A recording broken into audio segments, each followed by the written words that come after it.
ఇందాక రాజశేఖర రెడ్డి గారి దినచర్య చెప్పారంట. అంటే మార్నింగ్ ఎక్సర్సైజ్ చేయడం, నైట్ 9 గంటలకు పడుకోవడం చెప్పారు. మిగతా టైంలో కలుసుకోవడం సెక్రటేరియట్ ప్రజలు కలుసుకునేవారు. మరి జగన్మోహన్ రెడ్డి గారి దినచర్య ఎలా ఉంటదంటారు ఆయన మరి? కూడా పర్సనల్ డిసిప్లిన్ చాలా ఉంటది ఆయనది ఆ! గూడా. ఆయన గూడా ఆరోగ్యానికి సంబంధించి చాలా జాగ్రత్తగా ఉంటారాయన. హ్మ్. ఆయనకు దురలవాట్లేం లేవు. హ్మ్. ఆయన మందు జోలికి పోరు ఆయన. ఓకే. ధూమపానం లేదు. హ్మ్. ఇతరమైనయేం లేవు. ఆయన రోజు జిమ్ జేస్తారు. జిమ్ చేస్తారంట. ఆ! ఆయనకు శారీరక సమ్మ శారీక శార శారీరకంగా దృఢంగా ఉండే, ఆరోగ్యంగా ఉండే అలవాట్లే ఉన్నవాయనకు. హ్మ్. నైట్ పడుకోవడం మళ్ళీ మామూలంట. 6 కల్లా 6 తర్వాత మామూలుగా 6, 7 తర్వాత ఆయన గూడా హ్మ్. ఈ అధికార కార్యక్రమాలేం చేయరు ఆయన చేయరు. గూడా. తర్వాత హాలిడేస్ కూడా పెద్ద కూడా ఏమి కార్యక్రమాలు పెట్టరని ఆయన చెప్తున్నారు. దాదాపుగా అట్లా ఏం లేదు. హ్మ్. హార్డ్ అండ్ ఫాస్ట్‌గా బట్ ఒక సిస్టమ్. ఆ సిస్టమ్ ప్రకారం ఏదో హ్మ్. ఏమంటారు అరాచకంగా ఉండకుండా హ్మ్. ఒక పద్ధతి ప్రకారం అధికారులైనా సరే, ఉద్యోగులైనా సరే, ఎవరైనా సరే హ్మ్. ఒక భాగం కుటుంబంతోటి, వ్యక్తిగత జీవితంతోటి ఉండాలి. హ్మ్. వ్యక్తిగత జీవితంలో ఉండాలి అని అందరూ అట్లా ఉండాలని కోరుకునే ముఖ్యమంత్రి ఆయన. అది ఎంప్లాయీస్ కూడా తొందరగా వెళ్ళిపోమని వాళ్ళకి 6కో ఎప్పుడో వెళ్ళిపోమని చెప్తారు ఇప్పుడు తెలిసింది. ఎవరైనా కూడా రాత్రి 12 దాకా ఎందుకు పని చేయాలి? హ్మ్. ఇప్పుడు మనం సిస్టమ్ పెట్టుకున్నాము. ఉదయం 10 నుంచి 6 వరకు ఆఫీసు వేళల్లో అన్నప్పుడు 6కి వాళ్ళు పని పూర్తి చేసుకొని వెళ్ళి వాళ్ళ వ్యక్తిగత జీవితం చూసుకోవాలి. పిల్లల్ని చూసుకోవాలి. వాళ్ళ చదువులు చూసుకోవాలి. హ్మ్. లేదా ఇంట్లో భార్యను చూసుకోవాలి. లేకపోతే వాళ్ళ ఇతర సమస్యలు ఏమైనా ఉంటే చూసుకోవాలి. హ్మ్. వాళ్ళు 24 గంటలు పని చేయాల్సిన అవసరం లేదు కదా! హ్మ్. అవసరమైతే తప్పదు. బట్ అవునండి. వీలైనంత వరకు హ్మ్. మీరు మీ ఆఫీసు మీ ఉద్యోగ విధులు హ్మ్. ఈ సమయంలో చేయాలి. హ్మ్. మిగతా సమయం మీ కార్యక్రమాలు, మీ వ్యక్తిగత జీవితం. ఓకే అండి. భారతి గారు కూడా మీకు తెలిసే ఉంటది. ఎందుకంటే కొన్ని ఛానెల్ వర్క్ నాకు పెద్దగా పరిచయం లేదు వారితో. అంటే వారు హ్మ్. సాక్షి చైర్‌పర్సన్‌గా ఉన్న కాలంలో నేను సాక్షి టీవీలో, సాక్షి పేపర్‌లో హ్మ్. నేను కన్సల్టెంట్ ఎడిటర్‌గా పనిచేసినాను కాబట్టి ఓకే. అప్పుడప్పుడు వారిని కలుస్తూ ఉంటాను. సౌమ్యురాలు. ఎవరి వి అనవసరమైన విషయాల్లో హ్మ్. జోక్యం చేసుకోరు. హ్మ్. పెద్దగా పట్ల రాజకీయాల్లో జోక్యం చేసుకోవడం గానీ, హ్మ్. లేదా ప్రభుత్వంలో జోక్యం చేసుకోవడం గానీ, ఇట్లాంటివి ఉండవు. రాజశేఖర రెడ్డి గారు జీవించున్నంత కాలం జగన్మోహన్ రెడ్డి గూడా ఏనాడు ప్రభుత్వంలో జోక్యం చేసుకునే వ్యక్తి గాదు.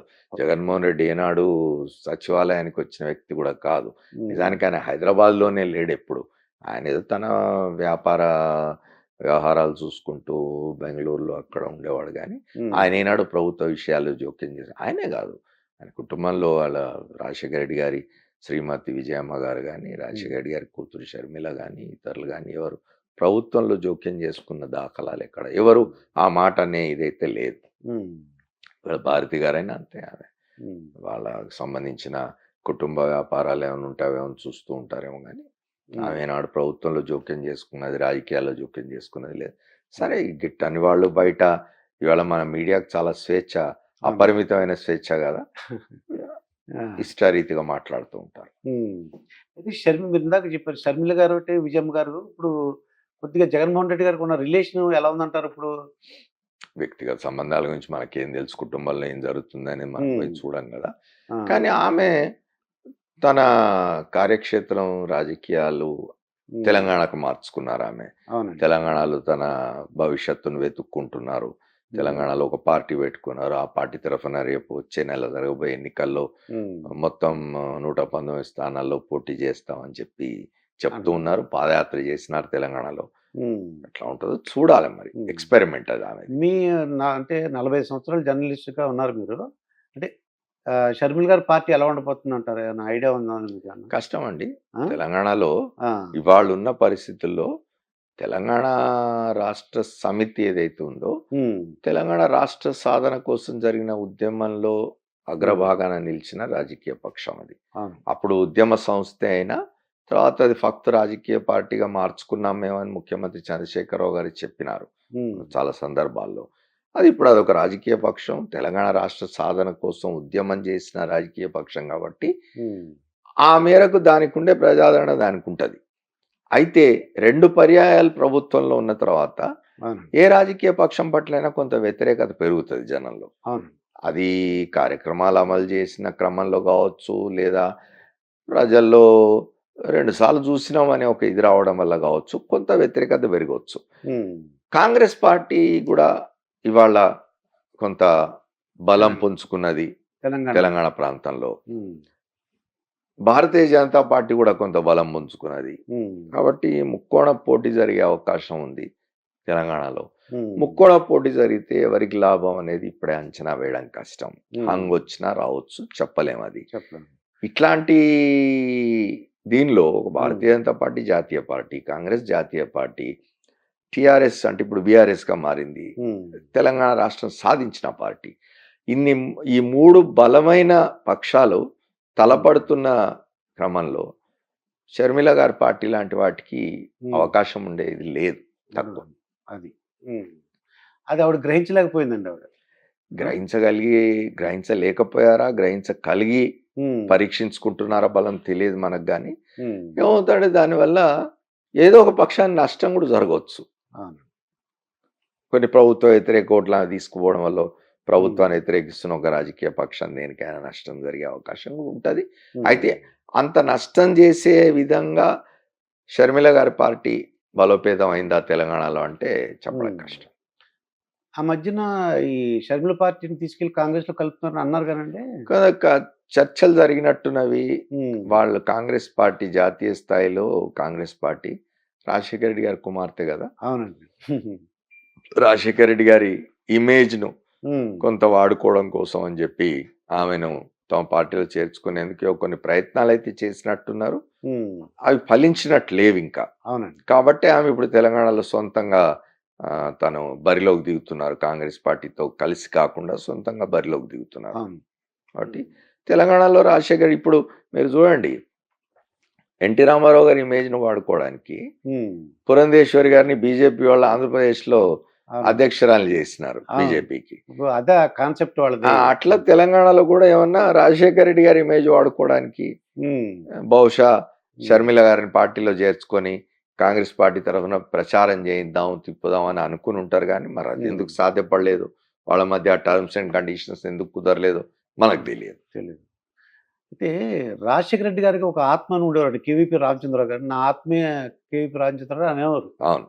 అలాగే మన జగన్మోహన్ రెడ్డి గారికి ఎవరైనా ఉన్నారా సార్ ఆత్మలని గాని, లేకపోతే దగ్గర క్లోజ్‌గా ఇప్పుడు డిస్కస్ చేయడానికి? ఒక్కొక్క రాజకీయ నాయకుడు, ఒక్కొక్క ముఖ్యమంత్రి హ్మ్. ఒక స్టైల్ ఉంటదండి. అవును. అట్లా ఒక అప్పుడు పద్ధతి ఉంటది. రాజశేఖర రెడ్డి గారు ఏమిటి అంటే, ఆయన విద్యార్థిగా ఉన్న కాలం నుంచి మిత్రుడు కేవీపీ రామచంద్రరావు. హ్మ్. వాళ్ళిద్దరు నిజంగా గూడా రాజశేఖర రెడ్డి గారు చెప్పుకున్నట్టు, రాజశేఖర రెడ్డి గారు హ్మ్. ఒక ముఖ్యమంత్రి, కాంగ్రెస్ ముఖ్యమంత్రే.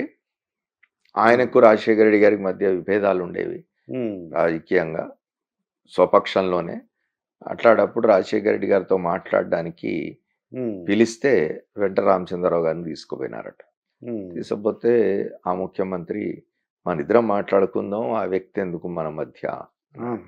అంటే అప్పుడు రాజశేఖర రెడ్డి గారు చెప్పినారట, అది నా హ్మ్. ఆత్మ అని చెప్పినారట. అక్కడి నుంచి ఈ అది. ఆత్మ అనేది బాగా ప్రచారమైంది. హ్మ్. రాజశేఖర రెడ్డి గారు కూడా బయటికి చెప్పేవాడు ఆ మాట.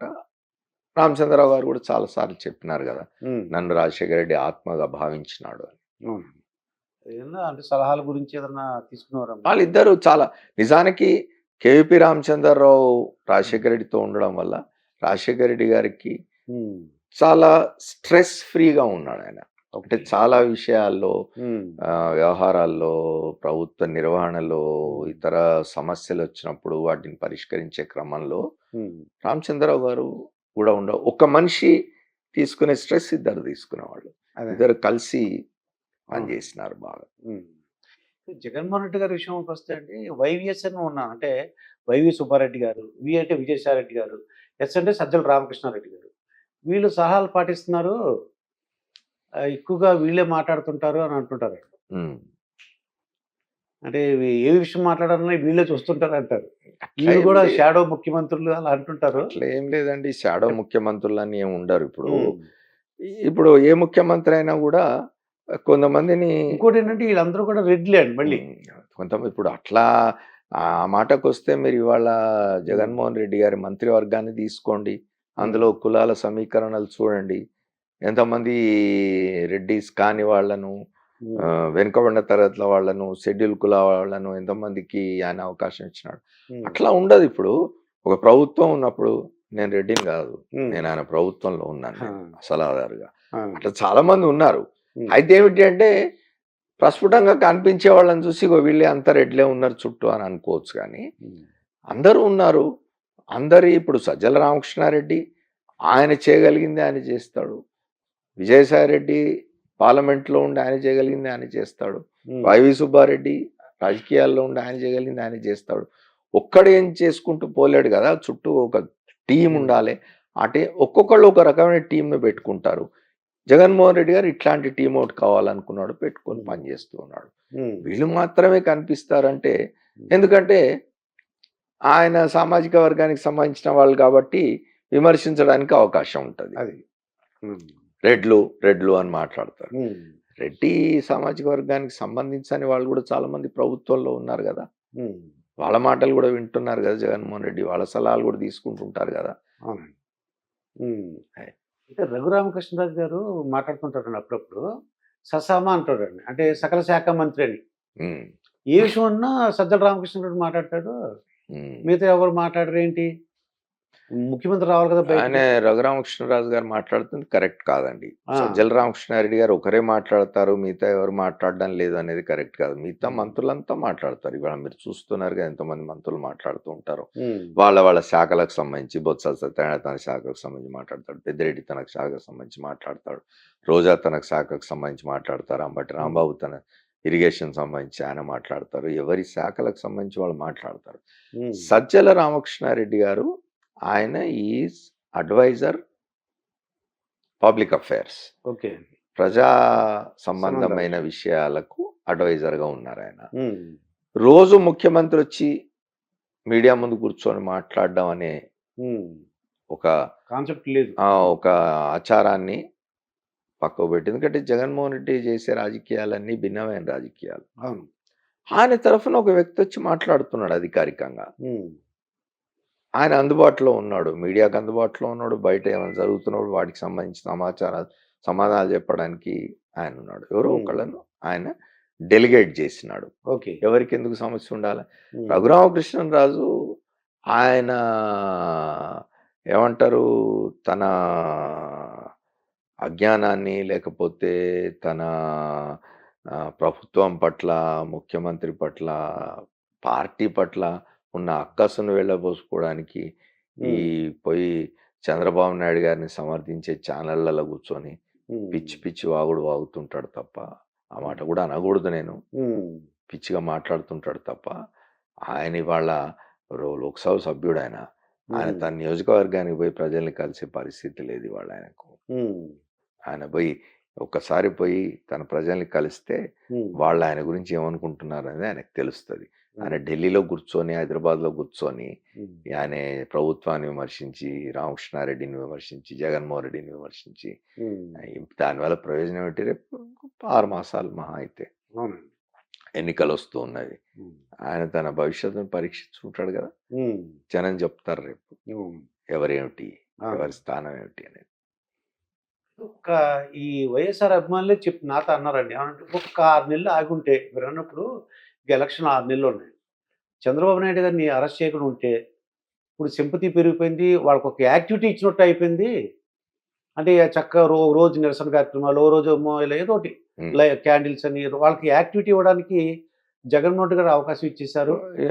మీరు ఇప్పుడు చెప్పిన దాంట్లో 3 విషయాలు అనేవి. ఉమ్, ఒకటి, ఇంకో 6 మాసాలు ఎన్నికలు ఉండగా ఎందుకు ఇప్పుడు అరెస్ట్ చేయడం, సానుభూతి పెరుగుతుంది అన్నారు. ఉమ్, 6 మాసాలు ఎన్నికలు ఉన్నవనో, 10 మాసాలు ఎన్నికలు ఉన్నవనో ఒక స్కీమ్ ప్రకారం, ఒక పథకం ప్రకారం చేసింది కాదు ఇది. 2015-16 నుంచే మొదలైన వ్యవహారం ఇది. చంద్రబాబు నాయుడు గారు ముఖ్యమంత్రిగా ఉండగానే మొదలైన వ్యవహారం ఇది. ఈ స్కామ్ ఏదైతే ఉందో, స్కిల్ డెవలప్మెంట్ సంబంధించిన స్కామ్ అనేది చంద్రబాబు నాయుడు గారు ముఖ్యమంత్రిగా ఉండగానే కేంద్ర సంస్థలు, ఈడీ కానీ, జిఎస్టీ కానీ, వాళ్ళు దీన్ని బయటపెట్టి చేసిన దగ్గర నుంచి ఆయన అప్పుడు అధికారంలో ఉన్నాడు కాబట్టి 2019 వరకు ఆయన దాన్ని కప్పిపెట్టగలిగినాడు.